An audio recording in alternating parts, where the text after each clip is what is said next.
Work and learn. Meet Light Meet Max. සක්‍රිය කර ගැනීමට MySLT app එකට log වෙන්න. Work and learn. Meet Light Meet Max. සක්‍රිය කර ගැනීමට MySLT app එකට log වෙන්න. දසනකාන්තී චූර්ණය සහිත ලීවර් ආයුෂ් දන්තාලේපය දත්වල ඇති ප්‍රශ්න 10ක් වළකයි.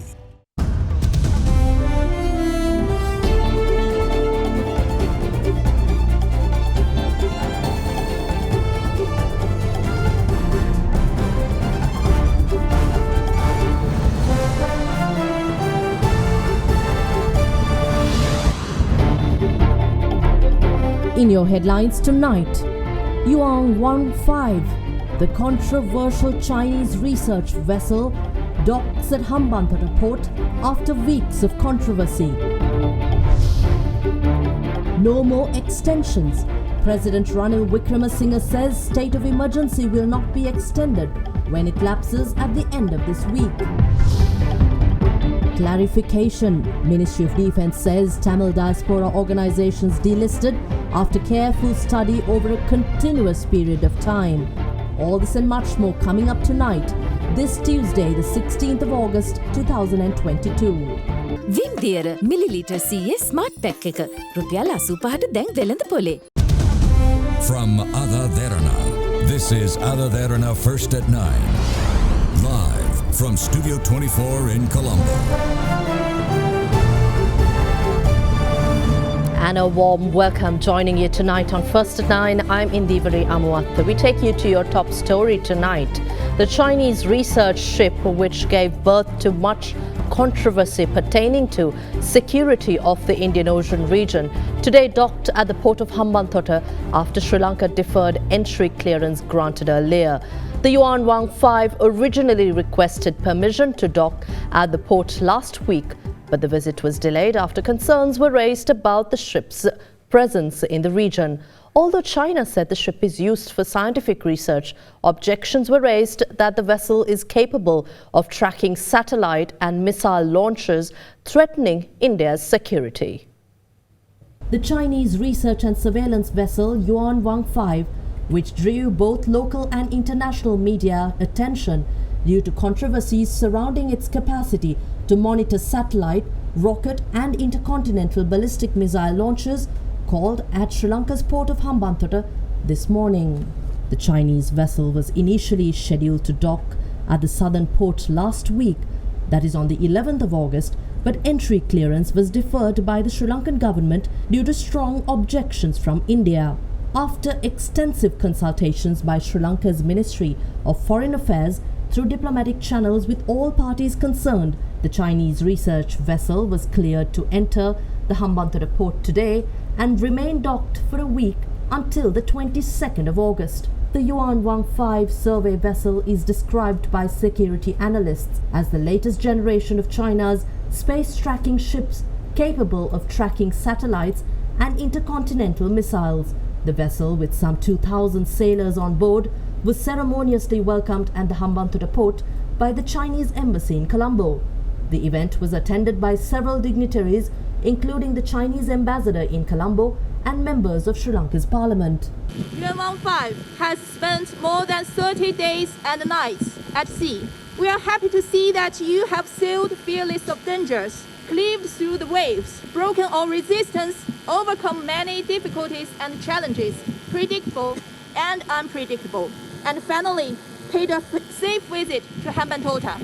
Hambantota Port, as a major belt and road cooperation project, is a symbol of China-Sri Lanka friendship and also a powerful engine for Sri Lanka to achieving economic recovery and enhancing its capacity of self-development. Your visit to Hambantota will leave quite a mark on the celebration of the 65th anniversary of China-Sri Lanka diplomatic ties and the 70th anniversary of the Rice-Raba Pact. Sri Lanka is currently undergoing its worst economic crisis since its independence. We need the support and blessings of all our international friends for us to recover sooner or later. We hope and request China, our long-standing friend, to assist us in restructuring our debts and secure an IMF bailout as soon as possible and provide with some meaningful bridging finance. If we have the support, blessings and understanding of the international community, and particular our Chinese friend, it will become a great step forward in resettling Sri Lanka's economy, which will eventually benefit our creditors and investors and the citizens alike.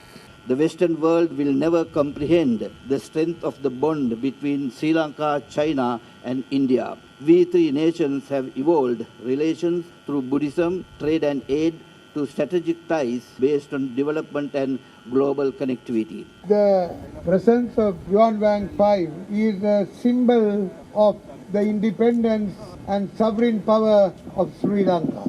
A controversy was unnecessarily raised about the arrival of Yuan Wang 5. And it was also a machination of the Western powers headed by US. However, the righteous decision prevailed, and we hope this friendship, the long-lasting friendship, cannot be torpedoed by any kind of machinations of imperialism. Yuan 5 is the vessel of peace, is the vessel of friendship, also the vessel of civilization. I strongly believe that Yuan 5 will be promoting the relationship between China and Sri Lanka on the aerospace technology development and the communication. Also, that is the strength, the relationship between China and Sri Lanka. India has expressed concerns over the arrival of this ship. They're saying that in terms of their security and economic interests. I think you can ask this question to the India friends. Conspiracy about the whole role of the vessel. What would you say? Obviously about this whole style. This kind of the vessel, the visit Sri Lanka is not the first time. In 2014. The China also, this type of the vessel visited the Colombo. So it's very natural. So I hope our media friends to tell the Sri Lanka people, tell the whole world the objective of the issues. Yeah. So why do you think there was such a big diplomatic such a tussle in the last few days about this coming? It was delayed entry. I don't know. Maybe this is life. It's a natural. Issuing a clarification on Sri Lanka lifting the ban imposed on several Tamil diaspora organizations, the Ministry of Defence said that inclusions and exclusions for blacklisted individuals and organizations are routinely carried out by relevant authorities after careful study over a continuous period of time. The Ministry of Defence decided to lift the ban on 6 international Tamil organizations that were designated in the past as proscribed organizations in Sri Lanka for supporting the terrorist organization LTTE and for funding terrorism. The Ministry of Defence stated that the ban was lifted with effect from the 12th of this month. According to the blacklisting and delisting of persons, 577 individuals and 18 organizations were blacklisted in the year 2021 for financing terrorism under the United Nations Regulation No. 1 of 2012. A statement from the Ministry of Defence read that after a series of discussions and careful study conducted at the Ministry of Defence by a committee consisting of the Ministry of Foreign Affairs, Attorney General's Department, key intelligence agencies, law enforcing agencies and Financial Intelligence Unit of the Central Bank of Sri Lanka, and based on reports and evidence with regard to the financing of terrorism by individuals and organizations, recommendations were submitted for listing and delisting. The ministry said that from among the 577 individuals and 18 organizations, a decision had been made to delist 316 individuals and 6 organizations since they no longer continue to fund terrorist activities. It was also decided to blacklist 55 individuals and 3 organizations, those recently recognized as active in financing terrorism. The Defense Ministry went on to say that relevant authorities will remain vigilant on the activities of delisted individuals and organizations and will take action to ban them if they resume raising funds for financing activities of terrorism. Meanwhile, at the Cabinet media briefing today, spokesperson Minister Bandula Gunawardena refutes claims that Sri Lanka lifted the ban of these 6 diaspora organizations to enable foreign direct investment into the country. He also gave an update on progress made in reaching an all-party consensus government. ගරු ජනාධිපතිතුමා විසින් විස්තරාත්මක වාර්තාවක් ඉදිරිපත් කළා. ආර්ථික හා සමාජීය ස්ථාවරත්වය ඇති කිරීම සඳහා වන ජාතික සර්වපාක්ෂික වැඩපිළිවෙලක් ක්‍රියාත්මක කිරීම යනුවෙන් ලංකාවේ පාර්ලිමේන්තුව නියෝජනය කරන සියලුම දේශපාලන පක්ෂ අතර එකඟතාවයක් ඇති කරගෙන ආර්ථික සමාජ ස්ථාවරත්වයක් ඇති කිරීම සඳහා වෙන සර්වපාක්ෂික වැඩපිළිවෙලක් එතුමාගේ නායකත්වයෙන් මේ දිනවල ක්‍රියාත්මක කරගෙන යනවා. එහිදී එතුමා කැබිනට් මණ්ඩලයට ඉදිරිපත් කළ ආරම්භයේ පටන් ඒ එක් සාකච්ඡා සඳහා සහභාගී වූ දේශපාලන පක්ෂ නායකත්වයන් ඔවුන් එහිදී දැක් වූ ප්‍රධාන අදහස් සාකච්ඡා යනාදී පිළිබඳ පූර්ණ විස්තරයක් කැබිනට් මණ්ඩලයට ඉදිරිපත් කළා. තාම මේ සාකච්ඡා නිම වෙලා නැහැ. එකඟතාවයක් සහිත ඇති වෙලා තිබෙන දරුණුතම ආර්ථික අර්බුදය සහ ජාත්‍යන්තර වශයෙන් මතුවලා තියෙන ණය අර්බුදයත් පිළිබඳ පොදු එකඟතාව ඇති කරගෙන මේ රට නැවත ගොඩනැගීම සඳහා වෙන ආර්ථික සමාජ දේශපාලන වැඩපිළිවෙලක් පොදු එකඟතාව මත ඇති කර ගැනීම සඳහා වෙන උත්සාහය තමයි යෙදෙන්නේ. ඒ සඳහා ගරු ජනාධිපතිතුමා පුද්ගලිකවම හැම සාකච්ඡාවකටම සහභාගී වෙමින් මේ දක්වා ලබාගෙන ඇති ප්‍රගතිය තමයි සඳහන් කළේ. ඉදිරි දින කිහිපය තුලත් පාර්ලිමේන්තුවේ විධායක සභා ඇති කිරීමත් විපක්ෂය ආණ්ඩු පක්ෂය අතර විවිධ පාර්ලිමේන්තු තනතුරු හා ආයතනවල නායකත්වයන් බෙදී යාම පිළිබඳවත් මම හිතන්නේ ලබන සතිය දෙක ඇතුළත අවසන් තීරණයකට ලැබෙන්න පුළුවන් වෙයි. ද්‍රවිඩ සංවිධාන 6ක තහනම ඉවත් කිරීම විදේශ ආයෝජන ලබා ගැනීම සඳහා කරන ලද්දක් කියන එක මම පිළිගන්නේ නැහැ. පසුගිය කාල පරිච්ඡේදය තුළ මේ සංවිධානවල ක්‍රියාකාරීත්වය සම්බන්ධයෙන් අඛණ්ඩව සිද්ධ කරන ලද අධ්‍යයනවල ඉදිරිපත් වෙච්ච නිර්දේශ අනුව තමයි මේ තහනම ඉවත් කරලා තියෙන බව ආරක්ෂක අංශය කියන්නේ. ඒවා අන්තර්ජාතික ප්‍රඥප්තියන්ට හා පිළිගැනීම් වලට අනුව එක්සත් ජාතීන්ගේ ප්‍රඥප්ති වලට ගෞරව කිරීමක් ලෙස තමයි එවැනි තහනම් ඉවත් කිරීම කරන්නේ. මෙහි නොකියවෙන කොටසක් තියෙනවා. තහනම ඉවත් කරලා තියෙනවා වගේම අලුතෙන් සංවිධාන 3ක් අසාදු ලේඛනයට ඇතුල් කරලා තියෙනවා. President Ranil Wickremesinghe says the state of emergency, which is scheduled to lapse by the end of this week, will not be extended as the country's situation has improved. Speaking at the National Apex Awards of the Organisation of Professional Associations, President Wickremesinghe said that the country should change its economic model by being export-oriented and highly competitive.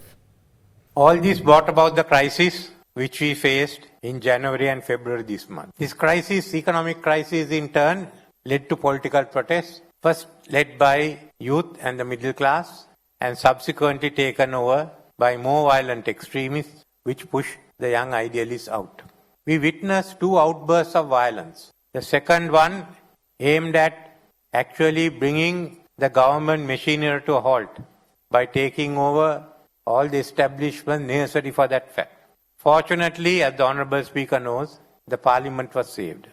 And now we've gone through a period of establishing law and order, because the instability of the economy on one hand, severe instability of the economy, with the other hand, the severe political instability, the loss that Sri Lanka has suffered on that cannot be counted. But now we're back again. And how do we face the future? The situation here is normal, and I will not be extending the emergency, and I think it will lapse by end of the week. We cannot go on as an import-dependent economy with the balance of trade not in our favor. What are we going to do now? There is a short term, what you call stabilization. Well, we are now discussing with the IMF to finalize a staff-level agreement. And we are at the nitty-gritty. When that is over, the staff-level agreement will come in, and that will give us confidence. Money will come in from some of the donors, from some of the multilateral organizations, some investors would mind taking the risk. But we still have then, Lazards are preparing our debt sustainability plan. We've got to discuss firstly with our official creditors. Now there are 2 groups, the West which thinks of a haircut, and the Chinese would like to give additional loans to pay off these loans. So there has to be one approach. And we are talking with Japan how this could be achieved. We'll talk with China, or start the talks with India.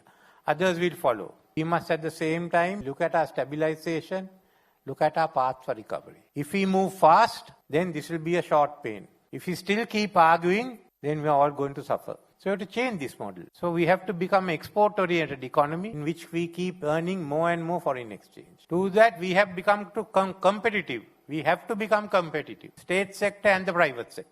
we have to find markets outside. We have to compete with other countries. The only way out is through trade integration. As talks on an all-party government progresses, members of parliament continue to express their views. Details after this break.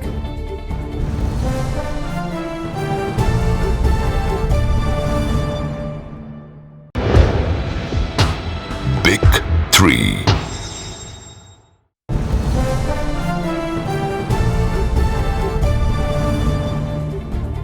Welcome back to the news. Well, President Ranil Wickremesinghe appointed a committee to oversee and grant prior approval for new appointments or changes made to existing positions of chairpersons and directors of state corporations, statutory boards and state-owned enterprises. This committee has been appointed, paying heed to written requests made to the President pertaining to changes made without prior approval. President Ranil Wickremesinghe has appointed a committee to oversee and grant prior approval for new appointments or changes to existing positions of chairpersons and directors of state corporations, statutory boards and state-owned enterprises. President's Secretary Saman Ekanayake will chair the committee, which also includes Prime Minister's Secretary Anura Dissanayake and Cabinet Secretary WMDJ Fernando. President's Additional Secretary Chaminda Kularatne will serve as the Secretary of this committee, which was appointed, paying heed to written requests made to the President periodically to change positions without prior agreement as well as certain informal appointments. In the event it is required to change the positions of chairman or board of directors of state corporations, statutory boards and state-owned enterprises, it is mandatory to submit nominations to the new committee with justifiable reasons and obtain prior approval. Accordingly, a letter has been sent directly to all secretaries of ministries and copies have been sent to the Prime Minister's Secretary and the Ministry of Finance, Economic Stabilisation and National Policy for the implementation of necessary arrangements. Now, the General Secretary of Sri Lanka Freedom Party, Dayasiri Jayasekara, says they are against any move towards appointing a large cabinet comprising of about 30 to 40 members. The party urges the President to appoint a small cabinet as talks on forming an all-party government progresses. Party Chairman Maithripala Sirisena meanwhile says political parties should now work together, taking the country's current situation into account by setting aside differences. වර්තමාන අග්‍රාමාත්‍යවරයා අරුම පුදුම cabinet පත්‍රිකාවක් එතුමා ඉදිරිපත් කරනවා. මේ අය කියනවා අනුප්‍රාප්තික ජනාධිපතිවරයාගේ පත්කිරීමේ ක්‍රියාවලියට පහසුකම් සපයපු මන්ත්‍රීවරුන්ට ඉදිරියටත් තෙල් ටිකයි රියදුරන් ටිකයි ප්‍රවාහන පහසුකම් ටිකයි ලබා දෙන්නයි කියලා මෙන්න වර්තමාන අගමැතිවරයා යෝජනා කරනවා. ඒ කියන්නේ අනුප්‍රාප්තික ජනාධිපතිවරයා පත්කිරීමේ ක්‍රියාවලියේ මේ වගේ අක්‍රමිකතාවයන් සිදු වෙලා තිබෙනවා. ඒ අතරතුර අපිට කියනවා සර්වපාක්ෂික ආණ්ඩුවකට මැති ඇමති තනතුරු ගන්න එන්නලු. අපිට ආරංචි විදිහට ඇමතිවරු විශාල ප්‍රමාණයක් පත් කරන්නට යනවා. සමගි ජන බලවේගයත් සමගි ජන සන්ධානයත් මේ මැති ඇමති වරදාන වරප්‍රසාද ලබා ගැනීමේ යෝජනාව අපි සම්පූර්ණයෙන්ම කීතු වලට ඉරලා කුණු බක්කියට වීසි කරනවා. අලුත් ජනාධිපතිතුමා රනිල් වික්‍රමසිංහ මහතුමා එතුමායි මා ආණ්ඩු කළා එකට අවුරුදු 5කට ආසන්න කාලයක්. ඒක නිසා එතුමා මගේ හැටි දන්නවා මම එතුමාගේ හැටි දන්නවා. දැන් මේ වෙලාවේ රට තිබෙන තත්ත්වයේ හැටියට දේශපාලකයන්ගේ කළු සුදු බලන එක නෙවෙයි තියෙන්නේ. අද මේ රටේ සියලු දේශපාලන පක්ෂය ඔළුවෙන් ටිකක් අයින් කරලා අපි එකට එකතු වෙලා වැඩ කළ යුතුයි. සර්වපාක්ෂික ආණ්ඩුව හැදේ. ශ්‍රී ලංකා නිදහස් පක්ෂයක් දැන් හොඳ තත්ත්වයක ඉන්නවා. ඊයේත් අපි හවස සාකච්ඡා කරා. මේ දිනවල කතා කරන්නේ මේ කෙනා දෙන්න එන්න නෙමෙයි. අපි පක්ෂයෙන් විදියට ඇවිල්ලා ජාතික ආණ්ඩුවට එකතු වීම ගැන කතා කරා. අපි බොහොම පැහැදිලිව කියලා තියෙනවා සර්වපාක්ෂික ආණ්ඩුවක් අපි කියන වැඩසටහන තුල එනවා නම් අපි ඒකට සහයෝගය දෙනවා. හැම එකකටම තනතුරු දෙන 30-40 කැබිනට් මණ්ඩල හදනකොට අපි විරුද්ධයි. අපි කියලා තියෙනවා කුඩා කැබිනට් මණ්ඩලයක් හදන්න. වැදගත් මිනිස්සු ටිකක් කරුණාකරලා කැබිනට් මණ්ඩලයට ගේන්න කියලා. ඉතින් එහෙම නැති අය ගේනවා නම් රනිල් වික්‍රමසිංහ මහත්තයත් අපිට කියන්න තියෙන්නේ එතුමාටත් ලොකු වැරදීමක් සිද්ධ වෙයි අනාගතේ වෙනකොට.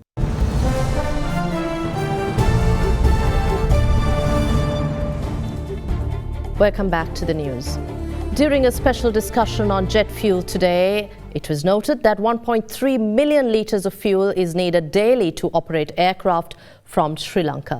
The discussion was today at the Ministry of Ports, Shipping and Aviation under the patronage of Aviation Minister Nimal Siripal de Silva. It was revealed that the number of airplanes arriving and departing from Sri Lanka has decreased significantly due to difficulties in obtaining fuel. Airline companies have pointed out that it is essential to supply fuel continuously to aircraft as there will be more flights in the coming months when the tourist season begins.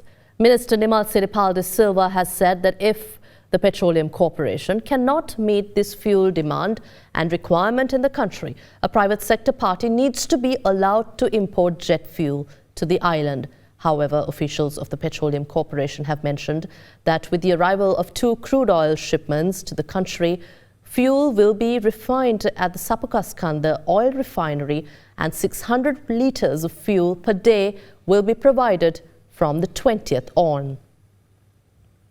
Approval has been granted for a cabinet paper submitted by President Ranil Wickremesinghe for the implementation of national guidelines and minimum standards for child development centres in Sri Lanka. Guidelines and policies prepared at provincial level for child development centres are already being implemented in order to provide quality services for children.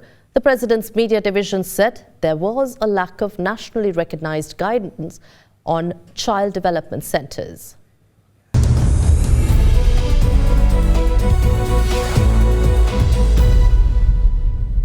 Taking you to business news, the Central Bank of Sri Lanka has withdrawn mandatory requirement to convert service export proceeds received in Sri Lanka on or after the 12th of August.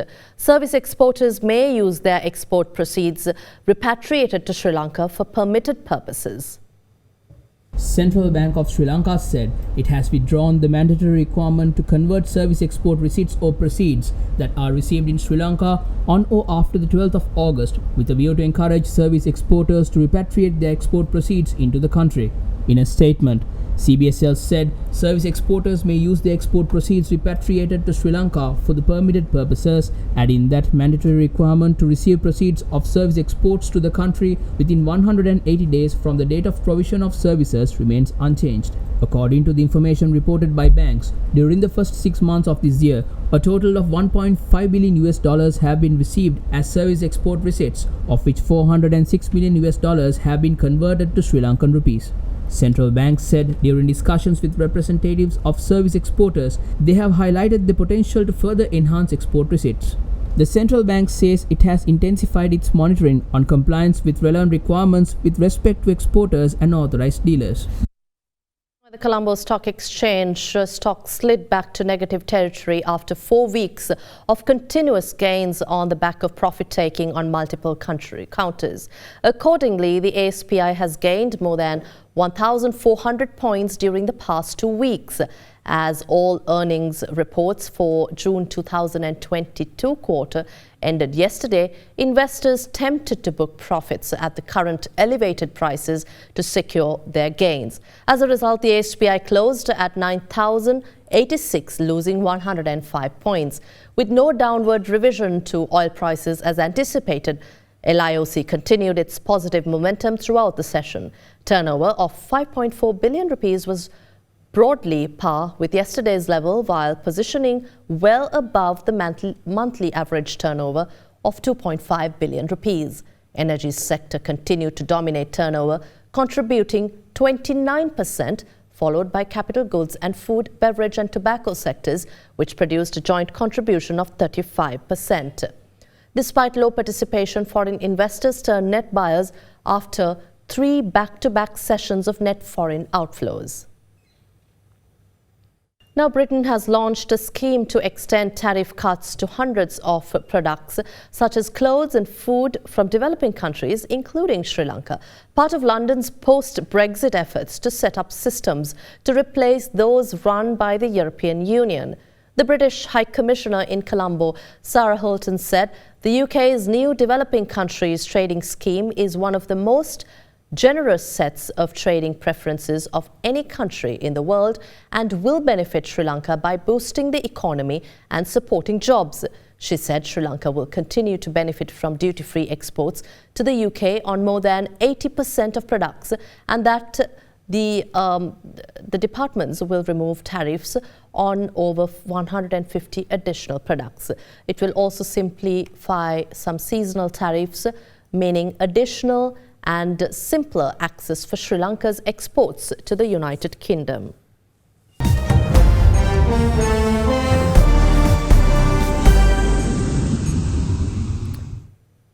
And taking you to world news, as the war in Ukraine continues for the 174th day, Russia says it has no need to use nuclear weapons in Ukraine, describing media speculation that Moscow might deploy nuclear or chemical weapons in the conflict as absolute lies.